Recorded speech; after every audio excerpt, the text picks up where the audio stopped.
3-0 से पाकिस्तान आज तो टी20 सीरीज हार गया, लेकिन उससे भी बड़ी खबर पाकिस्तान फैंस के लिए यह है कि पाकिस्तान क्रिकेट टीम के नए व्हाइट बॉल कोच बन गए हैं आकिब जावेद, जिन्होंने इंग्लैंड के खिलाफ आपकी इज्जत बचाई, पंखे लगा के विकेट को ड्राई करके आपको पहले तो टेस्ट सीरीज जितवाई, टीम में कुछ चेंजेस किए, सीनियर्स जो कि बाहर बैठने का नाम नहीं ले रहे थे उनको बाहर बिठाया और पाकिस्तान को एक वे आउट दिखाया। मुझे अभी ये तो नहीं पता कि आकिब जावेद का आना एक अच्छी खबर है या बुरी खबर है, ये हमें नहीं पता, लेकिन it was always on the cards, ये होना ही होना था। और जैसन गिलेस्पी बेसिकली रिमूव नहीं किए गए भाई। ये कुछ ऑर्गेनाइजेशंस जैसे कि स्पोर्ट्स तक वो घटिया वर्ड यूज कर रही हैं कि जैसन गिलेस्पी को सैक कर दिया गया। सैक का वर्ड तब यूज होता है जब आप किसी को उसकी नौकरी से निकाल दें और उससे सारी जिम्मेदारियां आप छीन लें।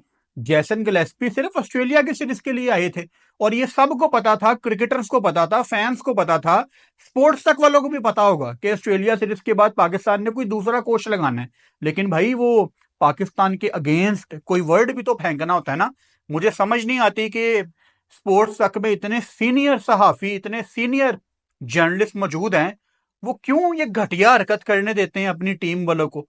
क्या मिल जाएगा इतनी बड़ी ऑर्गेनाइजेशन को इतनी छोटी हरकत करके कि ये सैक वाला वर्ड यूज आप कर रहे हैं जो कि गलत है, बिल्कुल गलत है, तो नहीं करना चाहिए इनको। ये पाकिस्तान क्रिकेट बोर्ड के चेयरमैन मोहसिन रजा नकवी ने आज प्रेस कॉन्फ्रेंस की कजाफी स्टेडियम में, जिसमें उन्होंने ऑब्वियसली बताया कि स्टेडियम्स की तैयारी बिल्कुल अच्छी चल रही है और 31 दिसंबर से पहले आपके स्टेडियम रेडी होंगे चैंपियंस ट्रॉफी के लिए। और बड़े अच्छे स्टेडियम बन रहे हैं पाकिस्तान का, लाहौर का स्टेडियम, कराची का स्टेडियम, पिंडी में भी थोड़ा बहुत काम हो रहा है, उस पर भी उन्होंने अपडेट दी और बाकायदा ये भी बताया कि आकिब जावेद सिर्फ चैंपियंस ट्रॉफी तक पाकिस्तान के कोच हैं। चेयरमैन ने यह भी कहा कि 5, 10 या 15 दिन तक हम बाकायदा एड भी चलाएंगे अपनी वेबसाइट पे, जो कि किसी भी ऑर्गेनाइजेशन का एक तरीका होता है कि जी नौकरी ओपन है, जॉब के स्लॉट ओपन है, हम हेड कोच ढूंढ रहे हैं, जो जो इंटरेस्टेड है वो अप्लाई कर दो। अब मुझे ये बहुत इंटरेस्टिंग है मेरे लिए और हम सब के लिए होना चाहिए कि कौन पाकिस्तान की व्हाइट बॉल कोचिंग के लिए अप्लाई करेगा, क्योंकि गैरी कर्स्टियन के जाने के बाद ना एक जो इमेज है पाकिस्तान का इंटरनेशनल सतह पे, वो बहुत नीचे गया है। यू नीड टू अंडरस्टैंड कि गैरी कर्स्टियन एक बहुत बड़े कोच हैं और पाकिस्तान क्रिकेट बोर्ड ने, मैं तो इसको फिलहाल इल्जाम ही कहूंगा, गैरी कर्स्टियन पे काफी ज्यादा इल्जाम लगाए कि जी वो गैरी ने इसलिए रिजाइन दिया कि हमने उस पर सख्ती बड़ी कर दी थी, वो डोमेस्टिक के टूर्नामेंट में नहीं आता था, वो ज्यादा छुट्टियां करता था। जितना मैंने दुनिया में ट्रैवल किया ना, गोरे इतने अनप्रोफेशनल नहीं होते। जो पाकिस्तान से बाहर ये वीडियो देख रहे हैं उनको पता है कि मैं क्या बात कर रहा हूं। गोरे अपनी सेहत पे कॉम्प्रोमाइज कर लेते हैं लेकिन अपने कॉन्ट्रैक्ट पे कॉम्प्रोमाइज नहीं करते। ऊपर से गैरी कर्स्टियन की तरफ से कोई स्टेटमेंट नहीं आई।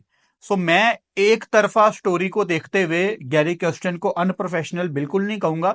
वो एक बहुत बड़ा कोच है, उनकी तरफ से कोई स्टेटमेंट नहीं आई, सो नो कमेंट्स। लेकिन क्रिकेट बोर्ड की तरफ से ये इल्जाम लगाए गए थे गैरी कर्स्टियन में। अब इंटरेस्टिंगली ये जो गोरे होते हैं ना, ये अपनी ओपिनियन शेयर करते हैं अपनी फिटर्निटी पे। अब गैरी कर्स्टियन ऑब्वियसली कोच है तो वो बाकी कोचेस को भी बताएगा कि पाकिस्तान में मुझे क्या प्रॉब्लम्स आई हैं।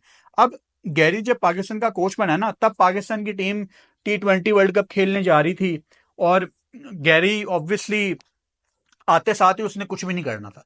उसने सिर्फ 2, 3, 4 महीने बैठ के पाकिस्तान टीम को देखना था कि ये लड़के आपस में कितने जेलिन हैं, ये कैसे खेलते हैं, इनके क्या वीक पॉइंट्स हैं, इनकी क्या स्ट्रेंथ है, सब कुछ गैरी ने देखना था। और मैं आपको अपनी वीडियोस में लगातार बता रहा था कि हमने गैरी को ये अमेरिका वाले टी20 वर्ल्ड कप से जज नहीं करना, क्योंकि ये तो उसकी टीम ही नहीं है।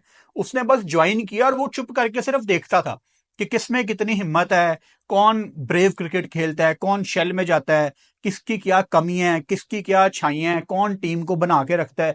ये सारी चीजें उसने ऑब्जर्व करनी थी और जब उसने वो चीजें इंप्लीमेंट करनी थी तब हालात खराब हो गए।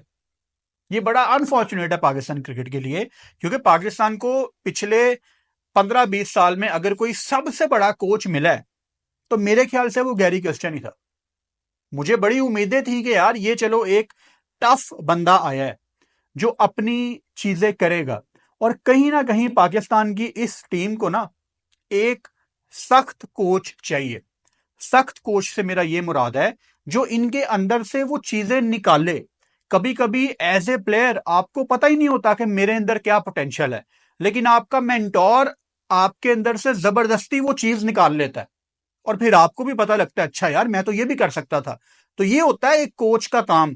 अब मिसाल के तौर पे आपको 2023 का मैं वर्ल्ड कप याद करवाता हूं, जिसमें अफगानिस्तान ने, वैसे तो अफगानिस्तान ने पिछले 2-3 साल में बहुत ज्यादा अच्छी चीजें की हैं, लेकिन एक अच्छी चीज उन्होंने ये की थी कि इंडिया वाले वर्ल्ड कप में उन्होंने बैटिंग कोच, बैटिंग कंसल्टेंट के लिए उन्होंने इंडिया के ही अजय जडेजा को रख लिया था और उसने बड़ी इनपुट दी। उसके बाद जो उनके हेड कोच थे जोनाथन ट्रॉट, उन्होंने बड़ी चीज अच्छी शुरू कर दी। कंडीशंस कैसी खेलेंगी ये अजय जडेजा बताते थे जोनाथन ट्रॉट को कि यहां पे ये विकेट ऐसा होता है, क्योंकि जोनाथन ट्रॉट को भी ऑब्वियसली इंडिया का इतना नहीं पता होगा और अफगानियों को भी हमारे भाइयों को इतना नहीं पता होगा, क्योंकि वर्ल्ड कप का एक प्रेशर भी होता है ना। तो जोनाथन ट्रॉट क्या करता था, वो अजय जडेजा से कंसल्ट करने के बाद अपने प्लेयर्स को मैच के दौरान टारगेट देता था कि जी मुझे पहले 10 ओवर में इतने रन चाहिए, और वो बकायदा बोर्ड पे लिखता था, प्लेयर्स को अंदर नजर आ रहा है कि 10 ओवर में इतना स्कोर करना है। और उन्होंने कोई कोड वर्ड रखे होते थे कि अगर आपके 10 ओवर में 1-2 आउट भी हो गए हैं तो फिर आपका स्कोर इतना होना चाहिए। और अफगानिस्तान टीम आपको हर मैच में दूसरी टीम के ऊपर डोमिनेट करती नजर आई है, क्योंकि उनका कोच उनके अंदर से एक्स्ट्रा ऑर्डिनरी चीजें निकालना चाह रहा था। हालांकि अगर इनके साथ कोई लोकल अफगान कोच होता, कोई सिर्फ फर्स्ट क्लास क्रिकेट खेला हुआ कोच होता, तो शायद अफगानिस्तान एक नॉर्मल टीम होती। लेकिन अफगान टीम के जो मेंटोर है वो अफगान टीम से अच्छा खासा पोटेंशियल निकाल रहे हैं। मुझे पता है पाकिस्तान में एक बहुत बहुत बहुत बड़ी तादाद है ऐसे लोगों की जो ये मानते हैं कि पाकिस्तान का कोच लोकल होना चाहिए। मैं आपकी ओपिनियन की बड़ी रिस्पेक्ट करता हूं, लेकिन मुझे ना थोड़ा सा ज्यादा एक्सपीरियंस है इन लड़कों के साथ, इस टीम के साथ टाइम गुजारने का। मुझे पता है कि कोच कैसे काम करते हैं। मैं आपको एक एग्जांपल दूं, ऑब्वियसली मैं आपको कोच का नाम तो नहीं बताऊंगा, ना ही मैं आपको वो टेन्योर बताऊंगा, लेकिन मैं उस दौर में 2000, चलो साल भी नहीं बताना चाहिए, लोग निकाल देंगे क्योंकि उस बंदे की इज्जत नहीं रहेगी फिर, और किसी की इज्जत आपको ऐसे नहीं खत्म करनी चाहिए। एक कोई कोच थे, हेड कोच नहीं थे, किसी या बैटिंग कोच होंगे या बॉलिंग कोच होंगे या फील्डिंग कोच होंगे, एक कोच थे, वो पाकिस्तान टीम के साथ थे। और उस टाइम मैं पाकिस्तान क्रिकेट टीम के साथ बड़ा इन होके काम करता था उनकी डिजिटल टीम में। इंटरनेशनल क्रिकेट नई नई पाकिस्तान में आई थी, हिंट दे दिया मैंने। लड़के उस कोच को सीरियस ही नहीं लेते थे। मैं हैरान होता था यार, ये इंटरनेशनल टीम है, ये पाकिस्तान की टीम है। लड़के उस कोच को इजी नहीं लेते थे। उस कोच की जो जिम्मेदारी थी ना, वो तब इंप्लीमेंट करने की कोशिश उसने की। उसने सख्ती तब करना शुरू की जब पाकिस्तान वो सीरीज हार गया था आखिरी मैच में। चलो बॉयज अब ये भी करना है वो भी करना है, और मैं कही यार यही आप पहले दिन करते तो समझ आती। लड़के सीरियस ही नहीं लेते थे। मतलब वो लड़के उस कोच के साथ एज ए ग्रुप इकट्ठे होते ही नहीं थे। क्या करते थे, उसके साथ हंसी मजाक करते थे, और वो कोच भी उनके साथ हंसी मजाक करता था। अनफॉर्चुनेटली, बदकिस्मती से ये चीज पाकिस्तान क्रिकेट में है। फिर दूसरी तरफ आपके ये भी मसले हैं। अब वकार यूनुस ने कितने साल डिफरेंट टेन्योर्स में पाकिस्तान के साथ काम किया है, लेकिन उनके हमेशा प्लेयर्स के साथ मसले रहते थे। ये दूसरी एग्जांपल आपको मैं दे रहा हूं। वकार यूनुस का एक मसला बहुत ज्यादा था प्लेयर्स के साथ कि यार ये मुझे सलाम नहीं करता, ये मुझे मिलता नहीं है। तो फिर आपके ये भी मसले हैं। तो आपके डोमेस्टिकली इतने मसले हैं कि मुझे नहीं लगता कि पाकिस्तान को ऐसे कोच की जरूरत है जो इनका अपना बंदा हो, क्योंकि हमारी एज ए नेशन, हमारी नेचर है लेग पुलिंग।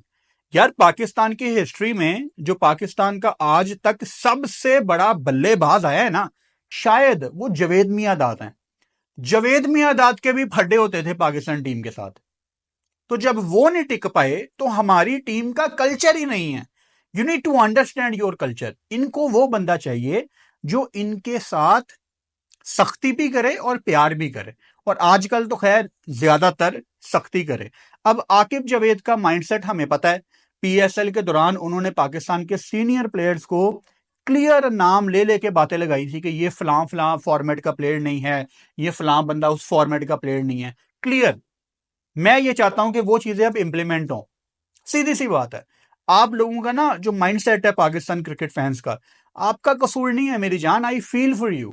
आप मतलब आपको इतनी मीडियोकर क्रिकेट दिखाई गई है पिछले 5-6 साल में कि आप 35 बॉलों पे 50 करने वालों को एप्रिशिएट करते हैं। वो स्टोइनस को देखा है, सेम पिच पे खेल रहा था, 5 छक्के लगाए उसने आज, देखा है उसको। भाई जिस बैटर का दिन होता है ना, वो अकेला टीम को ले जाता है, अकेला। और मीडियोकर थिंकिंग क्या होती है, यार वो अकेला हमारा बैटर क्या करता, बाकी भी तो आउट हो गए। भाई जिसका दिन था, जिसने 10 ओवर तक विकेट पे टाइम गुजारा, उसकी जिम्मेदारी नहीं थी कि वो ले जाता। You can blame me, but सच यही है। मेरे से नफरत करनी है कर लो, सच यही है। T20 में या वनडे में भी व्हाइट बॉल में जिस बैटर ने आधे से ज्यादा ओवर खेलनी है, सबसे ज्यादा जिम्मेदारी उसकी है। बाकी तो आउट हो गए ना, चलो उनको आप क्या कर सकते हो, लेकिन जो खेल रहा है वो सबसे सीनियर प्लेयर है। वो कभी तो टीम को निकाले मुश्किल से, और कभी तो, मैं भी कहना चाहता हूं कि यार चलो उसको नहीं ब्लेम करना, लेकिन कभी तो निकाले। मैं रेफरेंस के लिए कभी कोट तो कर पाऊं कि हमारे शहजादे ने वो फलां 5 साल पहले टीम को निकाला था। मेरे पास रेफरेंस देने के लिए कोई एग्जाम्पल नहीं है। तो कभी तो एक ऐसी नॉक खेलो कि दूसरी टीम, अच्छा होता पता क्या है, दूसरी टीम आपके 7-8 आउट कर देते हो, आप शेल में चले जाते हो, शेल में जाई जाते हो, शेल में जाई जाते हो, शेल में जाई जाते हो। कोई एक एग्जांपल मुझे दिखाओ कि दूसरी टीम ने आपके आउट किए हो, लेकिन आपका एक प्लेयर जो नॉट आउट है वो डोमिनेट कर दे दूसरी टीम के ऊपर। बाय द वे, मैं मिसबाउल हक की बात कह रहा हूं।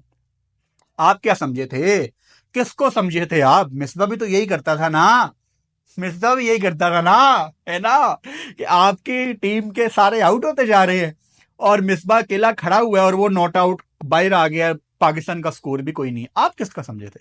चले जिसका भी आप समझे थे, वो भी तो यही क्रिकेट खेल रहा है ना, कि अगर बाकी आउट होते जा रहे हैं तो उसने शेल में चले जाना, यार बस हम सारी टीम आउट ना हो जाए।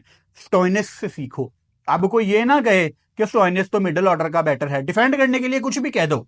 भाई मैं हमेशा आपको एग्जांपल देता हूं, जब आप क्रिकेट खेलना शुरू करते हैं, आपका कोच आपको कहता है बेटा आपने मैच जितवा के बाहर आना है। यहां हम 35 पे 50 करके बाहर आ जाते हैं, लेकिन मैच जितवा के बाहर नहीं आते। सो आकिब जावेद का आना, अगेन जैसा कि मैंने वीडियो के शुरू में कहा है, मुझे नहीं पता कि ये अच्छा डिसीजन है कि नहीं, लेकिन ये होता हुआ नजर आ रहा था। और कोई बंदा ये इस टाइम नहीं कह सकता कि आकिब जावेद के आने के बाद चीजें बहुत ठीक हो जाएंगी या चीजें बहुत खराब हो जाएंगी। बेसिकली हमें पता ही नहीं है कि चीजें कैसी होंगी, वी डोंट नो। और अगर कोई आपको इस टाइम प्रिडिक्शन दे कि आकिब जावेद के आने के बाद ये अच्छा हो जाएगा, वो अच्छा हो जाएगा, तो वो सिर्फ तुक्के लगा रहा है। क्योंकि अभी इस पाकिस्तान टीम में हमें पता नहीं है कि आगे क्या होने वाला है। Interesting time ahead. अभी पाकिस्तान का 24 तारीख को पहला वनडे मैच है जिम्बाब्वे के अगेंस्ट, तब लगातार फिर पाकिस्तान क्रिकेट पे दोबारा बात करनी शुरू करेंगे। आज पाकिस्तान ऑस्ट्रेलिया की सीरीज खत्म हुई है, उसका तीसरे T20 मैच का एनालिसिस हम अपलोड कर चुके हैं। अगर आपने नहीं देखा तो वो हमारे यूट्यूब चैनल पे मौजूद है। अपना बहुत सारा ख्याल रखो। Good night.